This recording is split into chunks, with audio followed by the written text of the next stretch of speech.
The power grid's been dark for 72 hours. Your neighborhood watch group disbanded after the second night of screaming. There's a guy 2 streets over who's been sitting on his roof with binoculars, and you're pretty sure he's not bird watching. The police stopped answering calls yesterday. Your Ring doorbell is now just a decorative plastic circle. And you've got maybe half an hour before the sun goes down and things get really interesting. No worries, we're turning your suburban cracker box into a hardened position using duct tape, spite, and the contents of your junk drawer. Let me tell you something beautiful. Your front door is held together by screws the size of a toddler's fingernail. The strike plate, that little metal thing your deadbolt slides into, is attached to decorative trim with hardware that couldn't stop a motivated golden retriever. One kick, that's all it takes. One size 11 boot and your secure entry point becomes a welcome mat. But here's the thing about the apocalypse. Hardware stores are either looted or unguarded, which means you're about to become very creative with what's already in your garage. All right, phase 1, the door. We start with the front door. Not because it's the most vulnerable, it's not, but because it's what people expect to be strong. And in survival, expectations are weapons. Grab your drill. Find the longest screws you own. I'm talking 3-inch, 4-inch, the kind you bought for that deck project you never finished. Rip out those pathetic half-inch screws from your strike plate and hinges. Replace them with the long boys. Drive them deep until they hit the wall studs behind the trim. What you've just done is turn your door frame from a suggestion into a structural component. When someone kicks this door now, the force transfers into the bones of your house. They'll break their foot before they break your door. Congrats, you just bought yourself 3 minutes of kick resistance for the cost of 6 screws. Now the hinges, same deal, long screws, all of them. Because a smart attacker doesn't kick the lock side, they attack the hinges. Pop those pins, lift the door right out. But not anymore. Your hinges are now bolted into the skeleton of the wall. They'd need a Sawzall and 20 minutes. They don't have either. Barricade time. You know that wooden dowel from your closet? The one holding up shirts you haven't worn since 2019? Jam it at an angle from the door handle to the floor. Physics is now your security guard. The angle distributes force across the entire floor. No dowel? Use a chair. Wedge it under the handle. Use a broomstick, a mop. Use that decorative oar you bought at Home Goods because you thought it looked nautical. Everything is a weapon. Everything is a tool. Phase 2. Windows are lies. They are not security features. They're pre-installed entry points wrapped in a thin layer of denial. We're gonna make them expensive to use. Duct tape, the gray miracle worker. Crisscross every ground floor window with duct tape in a grid pattern. Not decorative, structural. When glass breaks, it shatters. But taped glass, it spiderwebs, it holds. It stays in the frame like a stubborn jigsaw puzzle made of knives. An intruder breaks the window and is faced with a sticky, jagged, clinging mess that'll shred their arms. And it's loud. Every piece of glass they pull away sounds like someone eating chips in a library. You'll hear them. Now, shove your heaviest furniture against the windows. Dressers, bookshelves, that treadmill you've been using as a clothes rack. Make it so even if they break the glass, there's a 200-pound obstacle in the way. They'll need to move it, which means noise, time, and effort, the 3 things they hate most. And keep your curtains closed. Not because you're hiding, because they can't see what you have, where you are, or if you're armed. Uncertainty is a psychological weapon. Let them wonder. Finally, phase 3, the sliding door problem. Sliding glass doors are a beautiful architectural joke. Most can be lifted right off their tracks.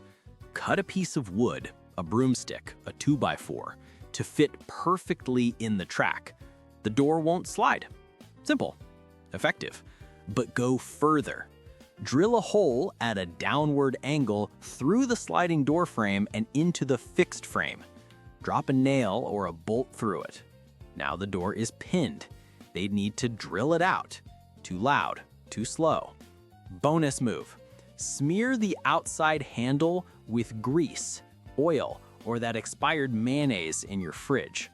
Make it disgusting to touch. Petty? Yes. Effective? Also yes. Look around. You've reinforced the doors, trapped the windows, and pinned the sliders. You've used physics, frustration, and household junk to build a fortress. The sun is gone. The screaming is starting up again. Let them come. They're expecting a soft target. They're about to be very, very disappointed.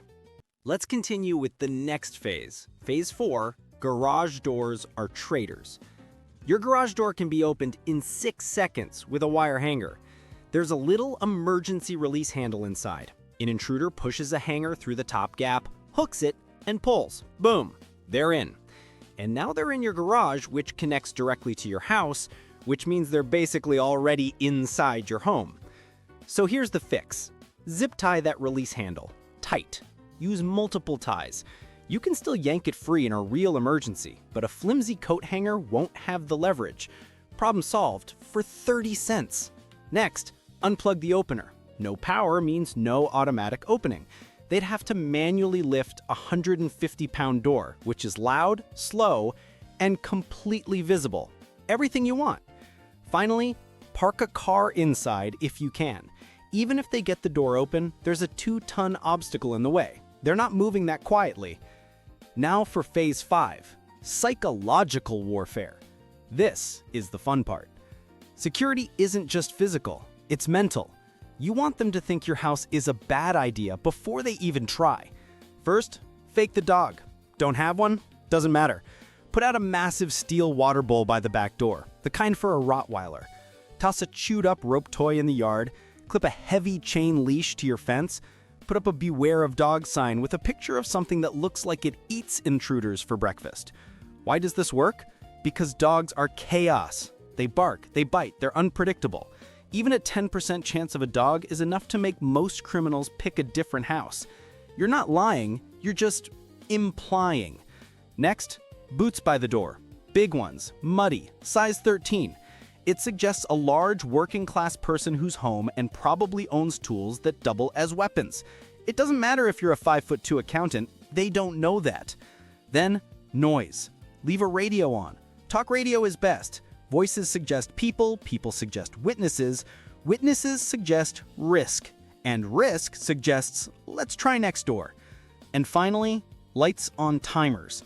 Not all of them, just a few in random patterns. Living room on for 20 minutes, then off. Bedroom light on, then off. Kitchen light. It looks like someone's moving through the house. Someone awake, someone alert. Okay, phase 6, the perimeter. You've locked down the house, now make the approach itself suck. Dump bags of gravel under windows and along side paths. You cannot walk on gravel quietly. Every step sounds like a snare drum. It's a natural alarm system. Next, thorny plants. Got rose bushes? Drag them under the windows. Anything with thorns becomes a biological barrier. It'll shred clothes, skin, and leave DNA. Not worth it for them. Last, make movement dangerous. A garden hose stretched across a dark path, a fake motion light fixture with a visible sensor. They'll assume it works and avoid that entire area. This brings us to our last line of defense. Phase 7, the interior fallback. Everything we've done buys you time, but if someone gets through, you need a safe room. Pick one room, a bedroom is best. You're already there at night. Make sure it has a solid door and reinforce it the same way you did the front door. Long screws, a barricade, a strong lock. Inside that room, you need a charged phone, a flashlight, a weapon of choice, water, and snacks. You might be in there for a while. Train your family with a code word. Pineapple, thunderstorm, something you'd never say by accident. When they hear it, everyone goes to the safe room. No questions, no heroics, just move. Here's the beautiful part, the science of why this all works. You're not trying to build a bunker. You're just trying to be slightly harder to get into than the house next door. Criminals operate on a risk-reward calculation.